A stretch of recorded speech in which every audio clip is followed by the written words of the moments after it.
the chemical soup scam? Fear-based, or is it real? Sadly, mainstream opinion upholds an innocent until proven guilty perspective when it comes to identifying and eliminating harmful chemicals, including drugs and environmental toxins. We have seen this play out over time, from DDT to lead paint to cigarette smoking, and the more modern example, glyphosate. As scientists, we can't conduct traditional experiments to determine whether or not and how these chemicals affect people. It wouldn't be ethical to test certain exposures in a population to see what happens, and accounting for individual risk factors and timing of the exposures is challenging. So instead, we often resort to analyzing data gathered from accidents that happened, such as the one in 1973 in Michigan when cattle were unintentionally fed grain contaminated with the flame retardant PBB, an estrogen mimicker. And as a result, the PBB wound up in the meat and milk from these animals, and the girls born to women who had consumed those products, well, they started menstruating a year earlier than their peers on average. Another example comes from the disastrous effects of DDT. DDT, an oregano-chlorine pesticide that earned Dr. Moeller the Nobel Prize for discovery in 1948. It seemed like the clean and easy solution to mosquitoes and all the deadly diseases they traffic. But in the 1950s, they had an infamous ad campaign right alongside the medical doctor ads promoting cigarettes. And it jingled, "DDT is good for me." And after hundreds of millions had been exposed to DDT by 1970, there was no discernible point of proof of harm. In response to rising concern in Rachel Carlson's 1962 Silent Spring report, 30 separate studies failed to find a link to breast cancer. That is, until the right study was done, conducted by an expert in disease control, Barbara Cohen. Her study of 20,000 pregnant women and children collected from 1959 to 1976 looked at medical records 40 years later. Because this study, which was just published in 2015, accounted for the science of epigenetics, vulnerable windows of exposure, and the role of hormones in carcinogenesis, it was able to detect a 5-fold increase in breast cancer in those exposed to DDT spraying before puberty. And their children were at an increased risk of breast and testicular cancer as well. DDT was banned in 1972, but remains widespread in the environment. It continues to be used in places like, I believe it's Africa and Asia. So it's one of the first recognized endocrine disruptors, and multiple studies are now associated exposure to the chemical with reduced fertility, genital birth defects, diabetes, and damage to developing brains, in addition to cancer. And we can look at what happened following the atomic bombs. You know, women who were under 20 when the atomic bombs went off, right? They have much higher rates of cancer and mental disorders when they grew up than women who were old at the time of the bombings. Pregnant women gave birth to children with similar health challenges throughout their lives, including neuropsychological disorders. So medicine is under the influence of powerful lobbies and corporate interests that sway regulatory agencies and policymakers in the assessment of safety. And most doctors are convinced that the burden of proof lies with the sick patients and citizens to demonstrate that environmental exposures are at the root of their problems or an important contributor. So modern medicine has very little willingness to acknowledge the complexity and true origin of chronic illnesses that are the result of environmental, pharmaceutical, and dietary exposures. And what's worse, you're probably taking these every single day by recommendation from your family, friends, doctors, teachers, mostly manipulated by huge advertising spending, and you don't even realize it. These ailments cannot be resolved by simply suppressing and managing symptoms, but the default medical approach is to turn off the smoke alarm while letting the fire rage on. The average internist does not appreciate how your genes, their expression, your hormonal social environment, how you grew up, and individual thresholds for toxic effects of environmental chemicals play out. And unfortunately, doctors rarely make recommendations outside of medication for fear that the science does not support their interventions. Well, the tide seems to be turning, however, with an increasing acceptance for the role of environmental exposures in contributing to disease. In 2014, the American College of Obstetrics, they released a bulletin that cautioned women about the harmful effects of plastics and flame retardants. And this was an important step because the chemical industry and their lobbyists, they've been working hard to suppress these concerns, and government regulators have followed suit. There are many toxins that we encounter daily, in particular those that wreak havoc on our hormones and are thus called endocrine disruptors. Flame retardants, for example, used widely in furniture, electronics, appliances, vehicles, clothing, and building materials, are notorious endocrine disruptors. Exposures during pregnancy alone have been shown to adversely affect hormone and brain development in offspring. In fact, research shows that worldwide concentrations in humans and wildlife have been doubling every 2 to 5 years, with the exception of Sweden, where flame retardants are banned. And one of the first studies to examine the relationship between flame retardants and obesity, researchers fed mice a high-fat, high-calorie diet. Now, the authors didn't disclose what type of fat they used, and they found that those exposed to flame retardants gained 30% more weight than the controls. Now, these chemicals accelerate weight gain, raise blood sugar, and contribute to metabolic disorders. And other common noxious chemicals, some of which I've mentioned earlier, include phthalates, perfluorinated chemicals, BPA, arsenic, tributylate, and chlorinated compounds such as dioxins, PCBs, and DDT. And dioxins, for example, are a class of chemicals that are not only atrocious for causing reproductive and developmental delays, damaging the immune system too, and interfering with hormones, but are much easier to come into contact with than most people realize. Dioxins from chemical manufacturing with chlorine are mostly consumed through processed, non-organic meat and dairy, and can even be released from seemingly innocuous natural sweeteners like Splenda or sucralose when it's heated, or released from tampons. So now that you've learned how to minimize food sources of harmful chemicals, it's time to turn your attention to non-dietary items such as household goods and products, cleaning supplies, plastic, clothing, water sources, cosmetics, toiletries, and personal hygiene products, food and water storage, and invisible forms of pollution such as magnetic fields and questionable air quality. I'll offer additional advice for women who are planning to become pregnant, or are currently pregnant, or who are breastfeeding. Women in this stage of life need to be empowered to make the right decisions to protect themselves and the children. Indeed, the future of your child's mental wellness is directly impacted by exposures in utero. And I will admit that as one of the few physicians in the country with perinatal chiropractic training who takes a holistic, evidence-based approach, I can come across as a very protective papa bear in this department, protecting my family, you guys, from danger. So if you're a member of an industrialized nation,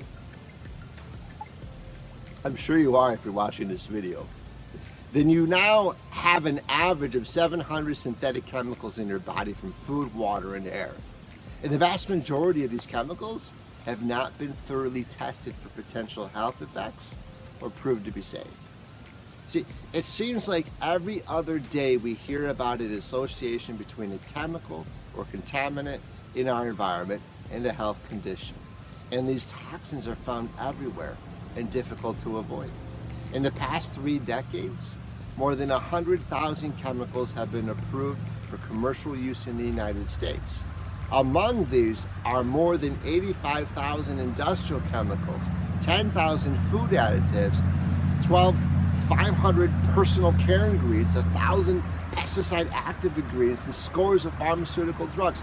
Ever since the 1976 Toxic Substance Control Act was enacted, the EPA has required safety testing on only a small fraction of the chemicals listed on the Toxic Substances Control Act chemical inventory.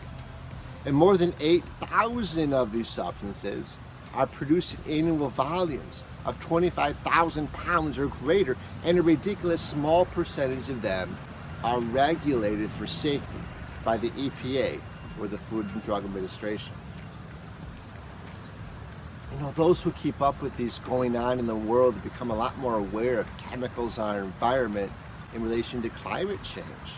The two go hand in hand in a lot of ways. And so in many ways, the chemicals in use in the weather industry, agriculture, or food additives, well, they contribute to the ecological damage underpinning these new climate patterns. More acidic oceans, for instance, or herbicides that undermine soil health to the point that it can no longer recover. And scientists have been measuring these industrial pollutants in our environment for decades, but only recently have they begun the process of tracking the so-called body burden, the levels of toxins in tissues of the human body. And this biomonitoring, for which blood, urine, umbilical cord blood, and breast milk, they're analyzed. It's being conducted by several high-profile institutions and research organizations worldwide. So this includes top scientists working in either public, nationally funded organizations or private groups that analyze human tissues for the industrial chemicals found in foods, air, water, and the consumer products. The research of the various projects typically involves people of all ages, newborns to the elderly, from across the country. And these biomonitoring projects, well, they show that all U.S. residents, no matter where they live or how old they are, contain measurable levels of synthetic chemicals. Most of these chemicals are fat soluble, so they're stored in fatty tissue where they biopersist and bioaccumulate. So for example, they store up and become parts. Right? I care less about the monitoring and more about the actual policing of these chemicals. There's sufficient signal of harm to halt the production of certain chemicals, such as Monsanto's Roundup, for example. Regulation and transparent oversight that controls for embedded conflicts of interest will be our only way out of this chemical scene. So here lies the problem. There's no single test you can take to determine your body burden and what that means for you in terms of risk for disease and depression. And testing for toxins in the body is not as easy as you might think. First, you don't have to know, you have to know what to look for exactly. And second, you need a way to assess the effects that a given exposure is having in a given body. And the fact that many toxins hide deep in our tissues, it suggests that we as scientists have got much more to learn about our body's self-help mechanisms and the threshold at which they become overwhelmed. And because studies report averages according to sex, age, and race, they cannot predict the body burdens of individuals, nor can they take into account all the possible contaminants or the potential for synergy between hundreds, if not thousands, of chemicals we're exposed to on a daily basis. Due to the fact that everyone's body reacts differently to external stimuli, including the effects of combinations of various stimuli, regulatory standards for limiting certain exposures to known pollutants may not protect unique vulnerable populations, such as women of reproductive age or people of any age with chronic illnesses or underlying genetic issues and susceptibilities. UC Berkeley's notable study was looking into the effects of very small amounts of pesticides on young children's brains, and they found hundreds of pregnant women living in Sealand Valley, California. An agriculture center of Gravitas had 500,000 pounds of organophosphates sprayed in the region per year there. And they found that throughout the course of a day, people may eat several different types of produce, each of which may bear traces of one or more pesticides.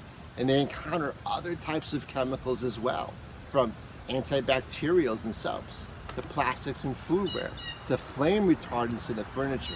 By day's end, you got a combination of chemicals and an unknown level of risk. You know, a synergy refers to chemical interactions between two substances in isolation. These substances, well, they can be relatively safe, but they can become harmful to us when they're combined.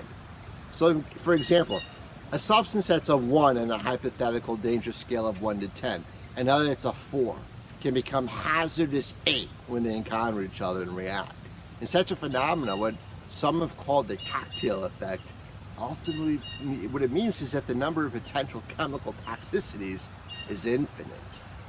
As Randall Fitzgerald notes in his book, The 100-Year Lie, quote, "What distresses and perplexes me is the realization that even if government had the resources to thoroughly conduct widespread safety testing, which it doesn't, our technology is too primitive to detect all of the synthetic chemicals in combination or to complete the task within our own lifetimes or even within the lifespans of any of our grandchildren." End quote. In September 2015, French researchers in a special journey for the prestigious Nature, it's reported that some estrogen, some of the active ingredients of contraceptive pills and organochlorine pesticides, although very weakly active on their own, have the ability to bind together to a receptor located in the cell nucleus and to activate it synergistically in a bad way. So analysis at the molecular level indicates that the two compounds bind to the receptor, meaning that the binding to the first molecule promotes the binding of the second, and the resulting mixture induces a toxic effect at substantially lower concentrations than the individual molecules. And I won't even begin to add that we have no idea what kind of cocktail effect you may have from your medications prescribed by your doctor and the over-the-counter medications you thought were safe. So understand, our body burden begins in utero and can last a lifetime. And although we used to think that the placenta acts as a shield, protecting cord blood from most chemicals and pollutants in the environment, we know differently now. Industrial chemicals and pollutants can indeed stream through the placenta, just like residues from alcohol, cigarettes, and marijuana, which some experts are calling the new thalidomide. You know, the drug in the 60s that caused babies to be born without parts of their organs and limbs? See, benchmark studies spearheaded by the nonprofit Environmental Working Group first demonstrated this when they found chemicals in cord blood and breast milk. And other cutting-edge studies also have proven that wombs are not as bulletproof as previously thought. Even the famous blood-brain barrier can be penetrated, especially in the developing fetus, where it's not fully in place yet. So at the beginning of this video, I asked a disturbing question. The chemical soup between drugs, pharmaceuticals, the pesticides, herbicides, Monsanto's Roundup, are they simply bogus? Is it scam, fear-based, or is it real? You better believe it's real. And you better start investing your time and learning more about this and protect yourself and your families from ongoing exposure. In future videos, I'm going to explore more about this. Don't mean to leave you hanging, but the truth is, you need to think about this and stop treating this like it doesn't matter, not real, and not worth the expense and time to bulletproof your home and your work environment as best as you can. It's very real. And in the future, we will talk more about what you can do to rid them from your life. Start with what I've already covered in this video. Until next time, lighten up, move better, and live fuller.